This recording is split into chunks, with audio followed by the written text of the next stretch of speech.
Everyone, welcome back to my YouTube channel. अगर आपको मेरे वीडियोस पसंद आए तो प्लीज़ एक लाइक, कमेंट और सब्सक्राइब कर ज़रूर बताना आपको ये कैसा लगा। तो चलिए हम आज का पार्ट स्टार्ट करते हैं। तो पीछे पार्ट में हमने देखा था जीरन लैंड मेंशन आया था और वहाँ पर उसने ग्रैंडपा को सब कुछ बता दिया था। वहीं उसके ग्रैंडपा बहुत ज़्यादा शॉक हुए थे।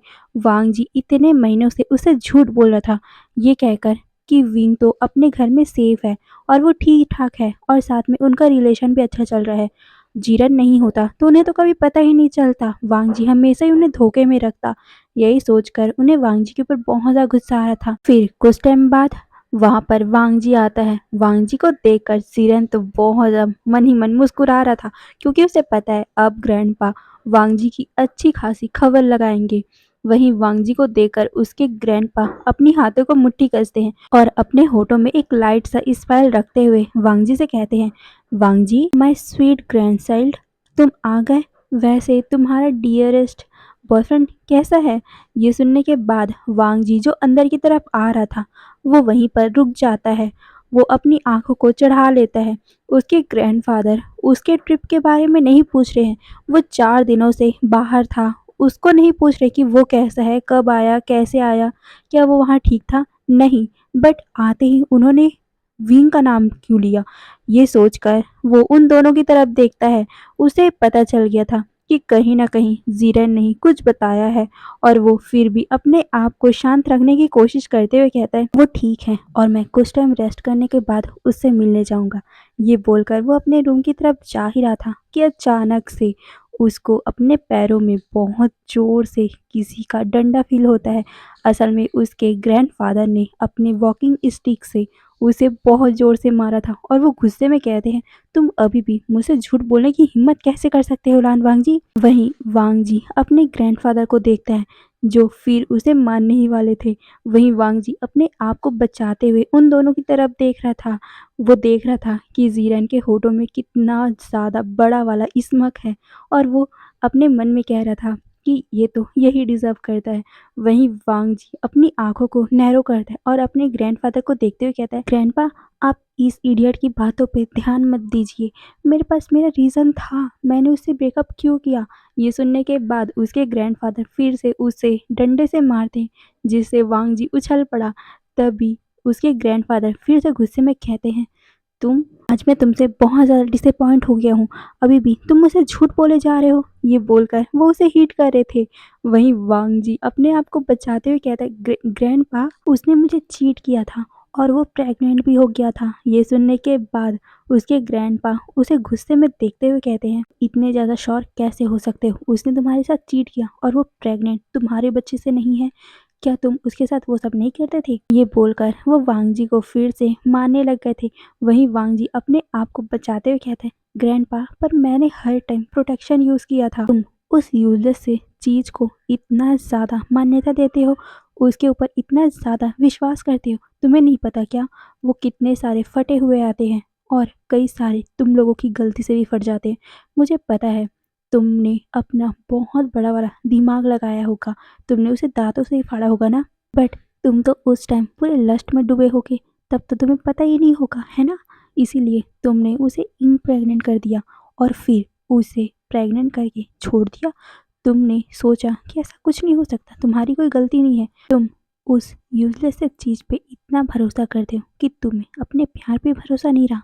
ये बोलकर वो वांग जी को देखते हैं। वहीं वांग जी जीरन को देखता है, जो बहुत ज़्यादा ही हँसे जा रहा था और वो अपने मन में कह रहा था कि इसे तो ऐसी सज़ा मिलनी चाहिए। वहीं वांग जी फिर अपने ग्रैंडफ़ादर को देखता है और कहता है, ग्रैंडपा अब मुझे इसके लिए बिल्कुल भी ब्लेम नहीं कर सकते। मुझे कुछ नहीं सुनना है। वो चीटर है, उसने मुझे चीट किया है, ये फाइनल है और मैं अब और कुछ नहीं सुनना चाहता और इसका कोई भी मतलब नहीं बनता कि मैंने उसे कैसे फाड़ा था। ये बोलकर वो सीधा अपने ग्रैंडफ़ादर को वहीं पर छोड़कर सीधा अपने रूम की तरफ चला गया था। वहीं उसके ग्रैंडफ़ादर गुस्से में लाल पीले हो रहे थे। वो वांग जी के इस तरह के बर्ताव को देख रहे थे। वांग जी कितना ज़्यादा इडियट हो सकता है, वो कैसे उस यूज़लेस से चीज़ को इतना ज़्यादा विश्वास कर सकता है, ना कि अपने प्यार को। ये बोलकर वो अपनी हाथों को क्लिंच करते हैं। वहीं दूसरी तरफ वांग जी सीधा अपने रूम में जाता है और अपने डोर को एक बहुत ज़्यादा ज़ोर से लात मारता है, जिससे बहुत ही तेज़ी से आवाज़ आती है।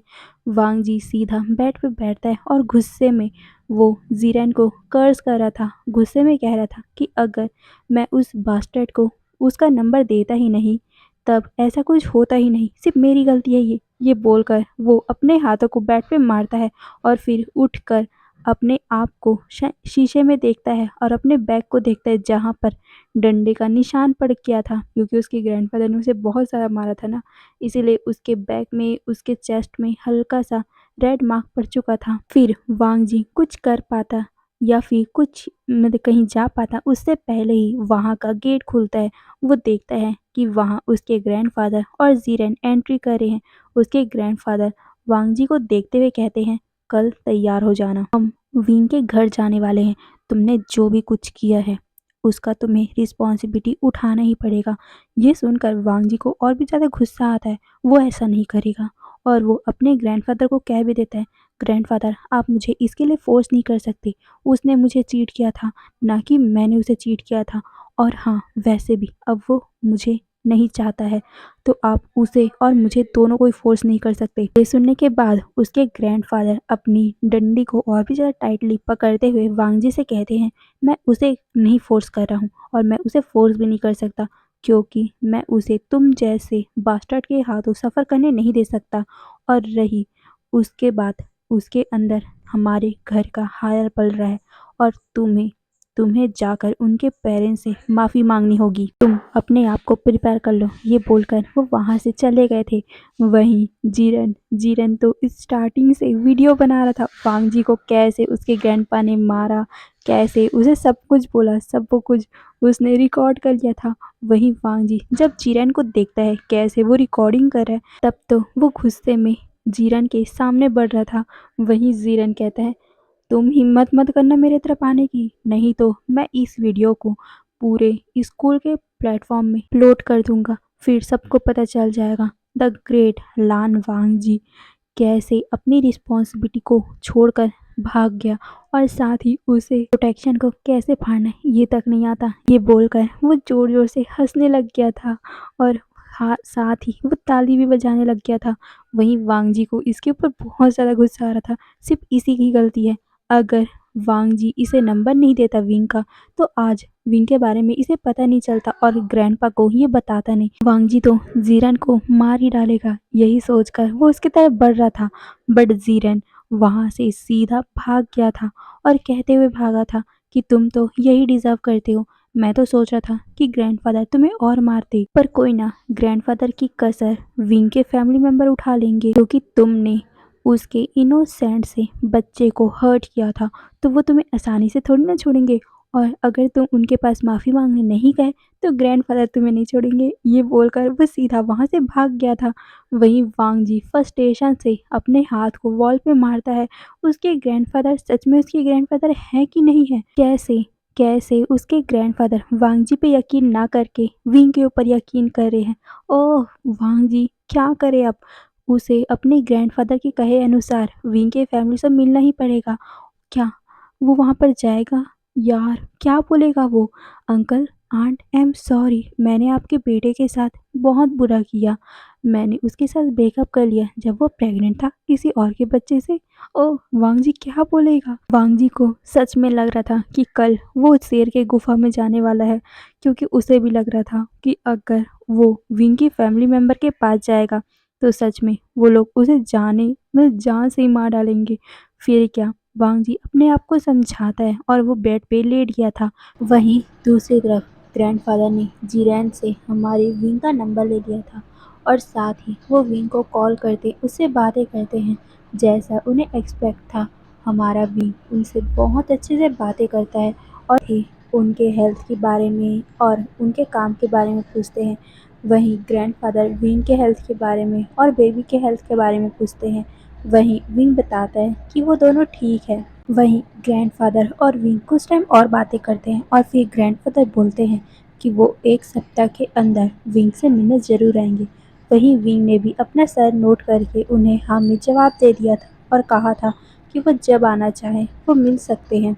वहीं वांग जी अगली सुबह होते ही जैसा उसे एक्सपेक्ट था। उसके ग्रैंडफादर जबरदस्ती उसे विंग के पेरेंट्स के न्यू घर जाने बोलते हैं। वहीं वांग जी बहुत ही मुश्किल से उनके घर जाता है, बट जैसे ही अपने कार से नीचे वो कदम रखता है और विंग के घर जब जा रहा था, अचानक से कुत्ते ने उसके ऊपर हमला कर दिया। वांग जी को तो ऐसा लगा था कि आज उसका प्यारा सा बट उस कुत्ते के हवाले हो जाएगा, बट थैंकफुली वहां पर कुछ लोगों ने उसे बचा लिया था।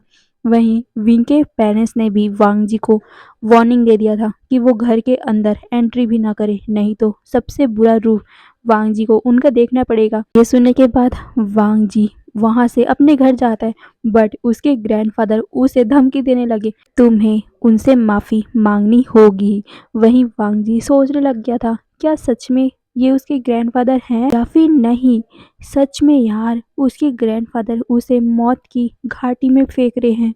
फिर क्या वांग जी बहुत बड़ी सी डीप ब्रीथ लेता है, क्योंकि उसे पता है जब से वांग जी के माता पिता की डेथ हुई है तब से उसके ग्रैंडफादर ही उसे संभालते आए हैं, तो वो अपने ग्रैंडफादर को नाराज नहीं कर सकता। इसीलिए वांग जी फिर से हिम्मत करके विंग के पेरेंट्स से मिलने जाता है, बट जैसा एक्सपेक्ट था कार से निकलते ही कुत्ता फिर से वांग जी की तरफ देखकर भौंकने लग गया था। पर इस बार वांग जी ने हिम्मत कर ली थी और वो उस कुत्ते को देखकर बोलता है, तुम्हारे ऊपर इतनी हिम्मत है तो आओ चलो देखते हैं कौन जीतेगा। ये बोलकर वांग जी उस डॉगी से बात कर रहा था, बट सडनली उसे अपने पीछे से किसी की आवाज आती है।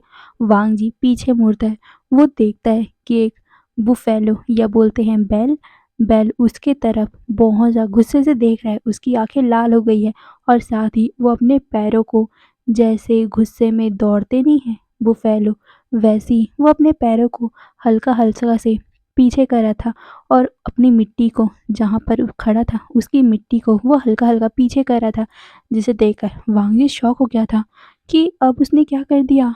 ये बैल उसे देखकर ऐसे क्यों रिएक्ट कर रहा है, क्या उसे मारने वाला है। फिर वांग जी अपने आप को देखता है, ओह शिट, उसने आज रेड कलर का कपड़ा पहना है। उसे पता है कि बैल रेड कलर के कपड़ों की देखकर बहुत ज़्यादा गुस्से में आ जाता है। वांग जी अब एक मिनट भी वहाँ नहीं रुक पाता और सीधा वहाँ से भागने लग गया था। वहीं कुत्ता और बैल वांग जी के पीछे भागने लग गए थे।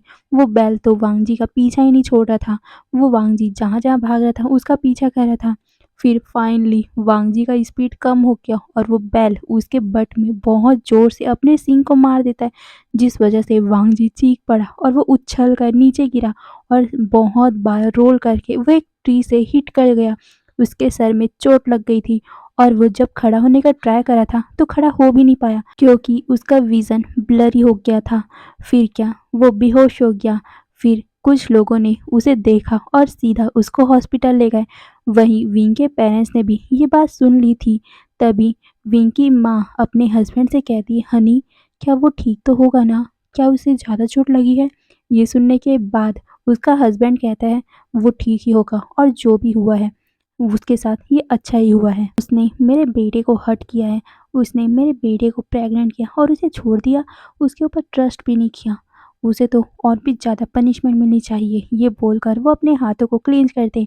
वहीं उसकी माँ भी अपना सर हिलाती और कहती, हनी तुमने सही कहा, उसने मेरे बेटे के बट में अपना सींग डाला था और उसे इम्प्रेग्नेंट कर दिया था। अब देखो उस बैल ने इसके बट में अपना सींग डाल दिया और उसे इंजर्ड कर दिया। ये बोलकर वो हंसने लग गई थी। ये कहती है कि गॉड ने उसे जैसा का तैसा दे दिया। ये बोल वो बहुत जोर से हंस रही थी। वहीं उसके हस्बैंड भी उसको देखकर मुस्कुराते हैं। उसकी वाइफ प्रेग्नेंट होने के बाद बहुत ज़्यादा ही अजीबोगरीब बातें करती है, बट बहुत ज़्यादा क्यूट हो गई है। ये बोलकर वो उसके गालों को पिंच करते हैं। वहीं दूसरी तरफ वांग जी के ग्रैंडपा उससे मिलने के लिए हॉस्पिटल जाते हैं। वो देखते हैं कि वांग जी कैसे अपने पेट के बल पे बेड पे लेटा हुआ है। वहीं वांग जी का ये हालत देखकर वो बहुत जोर से हंस रहे थे और वो कहते हैं, मैंने सुना कि तुम्हें बैल ने हिट कर दिया है, तुम क्या सोच रहे थे कि तुम बैल से ज़्यादा स्ट्रांग हो, देखो बैल ने तुम्हारा क्या हालत कर दिया। ये बोलकर वो बहुत जोर से हंस रहे थे। तभी वांग जी कहता है, ग्रैंडफादर आप हंसना बंद करो, आपका ग्रैंड चाइल्ड यहाँ पर हर्ट होके बैठा हुआ है। ये बोलकर वो अपने ग्रैंडपा को देखता है। वहीं उसके ग्रैंडपा अपने आंसू को साफ करते जो हंसी की वजह से निकला था। वो अपने आंसू को साफ करते हुए कहते हैं, तुम तो दिखने में फ़ाइन ही दिख रहे हो ना। मैं तुम्हें बस इन्फॉर्म करने आया था कि मैं कुछ दिनों तक तुम्हारे पास नहीं आ पाऊँगा, क्योंकि मैं जापान जा रहा हूँ अपने ग्रेट ग्रैंडचाइल्ड से मिलने के लिए, ओके? ये बोलकर वो ईवो को मतलब वांगजी को देखते हैं। वहीं वांगजी अपनी बड़ी-बड़ी आँखों के साथ अपने ग्रैंडफ़ादर को देखता है, जो उसे इस हालत में छोड़कर दूसरे इंसान से मिलने जा रहा है। तभी वो अपने ग्रैंडफ़ादर की तरफ देखकर बोलते हैं, और मेरा क्या? ये सुनकर उसके ग्रैंडफ़ादर उसकी तरफ देखते हुए कहते हैं, तुम्हारा क्या मतलब? तुम तो ठीक ही दिख रहे हो, और वैसे भी तुम्हारे पास तुम्हारी नैनी और साथ में बटलर भी तो है, वो तुम्हारा ख्याल रख लेंगे। और मैं उस इंसान से मिलने जा रहा हूँ जो अभी तुमसे भी ज़्यादा वीक है और उसे सपोर्ट की ज़रूरत है, किसी इंसान की ज़रूरत है, और मैं उसके पास जा रहा हूँ। और तुम्हें फ़िक्र करने की ज़रूरत नहीं है। मैं भले तुम्हें देख नहीं पाऊँगा, पर हर रोज़ मैं तुम्हें कॉल करूँगा, तुम्हारे बारे में पूछा करूँगा। बट ये सुनकर वांगजी कहता है, बट मैं हर्ट हूँ, मुझे आपकी ज़रूरत है, और आप मुझे छोड़कर ऐसे कैसे जा सकते हो किसी और के पास? ये सुनकर उसके ग्रैंडफ़ादर कहते हैं, तुम ठीक-ठाक दिख रहे हो, और वैसे भी कुछ दिनों में तुम ठीक हो जाओगे। और मैं तुमसे बोल रहा हूँ ना, मैं तुम्हारे बारे में बस पूछा करूँगा, वैसे भी मेरी इसमें क्या ज़रूरत है? तुम हॉस्पिटल में लेटे हुए हो और डॉक्टर तुम्हें ट्रीट करेंगे, मैं इसमें क्या कर सकता हूँ? और कुछ तुम्हें ज़रूरत होगा वो नैनी और बटलर देख लेंगे ना। बट उधर उस बच्चे को मेरी ज़रूरत है, मैं उससे बस मिलना चाहता हूँ, और मैं मिलकर उससे आ जाऊँगा, ओके? और हाँ, दोबारा बेल के सामने अपना पिछवाड़ा लेकर मत चले जाना। ये बोलकर वह हंसते हुए वहाँ से चले गए थे। वहीं वांगजी डम्बफाउंडली स्पीचलेस अपने ग्रैंडफादर को जाते हुए देख रहा था। क्या क्या अभी हुआ क्या? उसके ग्रैंडफादर ने उसके ऊपर मजाक उड़ाया, और साथ ही वो अभी उस विंग के पास जा रहे। ओह! वांग जी इतना ज़्यादा फ्रस्ट्रेट हो रहा था, और वो अपना सर दूसरी तरफ करके सो जाता है। वहीं उसके ग्रैंडफादर वहाँ से हँसते हुए निकल गए थे। अब हमें सीन शिफ्ट करके विंग का तरफ का सीन दिखाया जाता है। विंग अपने ऑनलाइन क्लासेस को ख़त्म करता है। वो अभी अपने पढ़ाई में बहुत ज़्यादा ही मन लगा रहा था और अपनी ऑनलाइन क्लासेस भी लेता था। बट वो साथ में थोड़ा-सा क्लासेस के टाइम आराम भी कर लेता था, क्योंकि उसे बहुत ज़्यादा थकावट फ़ील होती थी। एक ही जगह में बैठना कोई आसान बात थोड़ी ना है प्रेग्नेंट इंसानों के लिए। बट विंग बहुत ज़्यादा मेहनत किया करता था अपनी स्टडी में, क्योंकि कुछ ही दिनों में उसका एग्ज़ाम भी आने वाला है, और एग्ज़ाम के बाद वो फाइनली इस हायर स्टडी से मतलब कि स्कूल की पढ़ाई से बाहर निकल जाएगा, और कुछ दिनों के बाद ही या बोल तो कुछ महीनों के बाद ही विंग माँ बन जाएगा, मतलब कि उसका बेबी इस दुनिया में आ जाएगा। विंग बहुत ज़्यादा खुश है, बट साथ में नर्वस भी फील कर रहा है। क्या सच में वो अपनी ज़िम्मेदारी अच्छे से उठा पाएगा? क्या सच में वो अपने बच्चे के लिए माँ और बाप की दोनों खुशियाँ अपने बच्चे को दे पाएगा? विंग बस यही सोच रहा था, और सोच रहा था कि मैं अपनी कमज़ोरी नहीं दिखा सकता। मैं अपने बेटे को हर मुमकिन कोशिश करूँगा कि मैं अपने बच्चे को वो पूरी खुशियाँ दे सकूँ। विंग ने ठान लिया था कि कुछ भी हो जाए, बस वो हार नहीं मानेगा। वहीं विंग ये सब सोच ही रहा था कि तभी वहाँ पर उसकी आंट आती है। विंग गेट की तरफ देखता है। उसकी आंट के हाथों में कुछ खाने का ट्रे था, जिसे देखकर विंग मुस्कुराता है। हाँ, 3 दिन हो चुके हैं विंग को जीरेन के साथ बात किए हुए, और जीरेन ने बताया था विंग को कि वांगजी के साथ क्या हुआ था। हाँ, हमारे विंग को पता है कि वांगजी को कैसे कुत्ते ने दौड़ाया था, कैसे कुछ हुआ था, सब कुछ बताया था। वहीं विंग थोड़ा-सा डर भी गया था, और साथ में प्रे भी करने लग गया था कि वांगजी को कुछ ना हो जाए, वो ठीक रहे। विंग इतना भी तो बुरा नहीं है ना। हाँ, भले ही वो वांगजी से अब हल्का-सा नफ़रत करने लग गया है, बट अभी भी उसके दिल में उसके लिए सॉफ्ट कॉर्नर तो है ही ना। साथ ही वो किसी भी इंसान के साथ बुरा होते हुए नहीं देख सकता। विंग का दिल बहुत ज़्यादा नरम है, और वो वांगजी को क्या किसी को भी हर्ट में नहीं देख सकता। विंग अपनी आंट की तरफ देखता है। उसकी आंट के हाथों में जो ट्रे था, विंग उसे पकड़ लेता है। तभी उसकी आंट बताती है कि विंग तुमसे मिलने के लिए कोई चाइना से आया है। ये सुनकर विंग शॉक था। क्या वो लान वांगजी आया है फिर से उसे हर्ट करने? नहीं, विंग अब इस बार वांगजी के पास नहीं जाएगा। बट उसकी आंट ने बताया था कि वो इंसान वांगजी नहीं है। ये सुनकर विंग कंफ्यूज था कि आखिर चाइना से उससे कौन मिलने आया है, बट वो डरते हुए अपनी आंट के साथ नीचे जाता है। वो देखकर शॉक हो गया था क्योंकि वांग जी के ग्रैंडफादर उससे मिलने आए थे। विंग ग्रैंडफादर को देखकर डर गया और वो अपनी आंट के पीछे जा छुपा। विंग को लगने लग गया कि उसके ग्रैंडफादर वांग जी के ग्रैंडफादर विंग को डांटने आए हैं क्योंकि विंग के कारण विंग के घर तरफ ही वांग जी को जो चोट लगी थी, वांग जी हर्ट हुआ था और वो हॉस्पिटल पहुंच गया। विंग को लगा था कि उसके ग्रैंडफादर विंग को डांटने आए हैं। वहीं विंग का ऐसा रिएक्शन देखकर उसके ग्रैंडफादर को बहुत ज़्यादा बुरा फील होता है और साथ में और भी ज़्यादा दोषी महसूस होने लग गया और वो विंग की तरफ देखकर प्यार से कहते हैं, विंग बेटा, तुम डरो मत, मैं तुम्हें कुछ करने नहीं वाला। मैं तो बस तुम्हें मिलने आया था और साथ में तुम्हारे हेल्थ के बारे में पूछने आया था। तुम ही बताओ, क्या मैं पहले तुम्हें डांटा करता था या फिर तुमसे झूठ बोला करता था? ये सुनकर विंग अपनी आंट के पीछे से ग्रैंडफादर को देखता है और अपनी आंट के कपड़ों को बहुत ज़्यादा टाइटली पकड़ लेता है, जिसे देखकर उसकी आंट विंग का एक दाहिना हाथ पकड़ती है और फिर विंग को अपने पीछे से निकालती है और कहती है, विंग, मुझे इन्होंने सब कुछ बता दिया है। अब मुझे सब कुछ पता चल गया कि तुमने क्या क्या सहन किया था। अगर तुम नहीं चाहते तो ठीक है, मैं तुम्हें फोर्स नहीं करूँगी। ये बोलकर वो विंग को देखती है। वहीं विंग अपनी आंट को देखता और फिर अपने मतलब कि वांग जी के ग्रैंडफादर को। वांग जी के ग्रैंडफादर बुरे नहीं हैं। उन्होंने पहले कभी भी विंग को चोट पहुंचाने की हिम्मत नहीं की थी, कभी भी उनको बुरा बर्ताव नहीं किया था। वो हमेशा ही विंग के साथ प्यार से बातें करते थे, प्यार से ट्रीट किया करते थे। ये जानकर विंग अपना सर ही नोट करता है और कहता है, आंट, मैं ठीक हूँ, मैं इनके साथ रहना चाहता हूँ और आप मेरे लिए फ़िक्र मत कीजिए, मैं ठीक हूँ और अगर कुछ हुआ तो मैं अपने आप को प्रोटेक्ट कर सकता हूँ।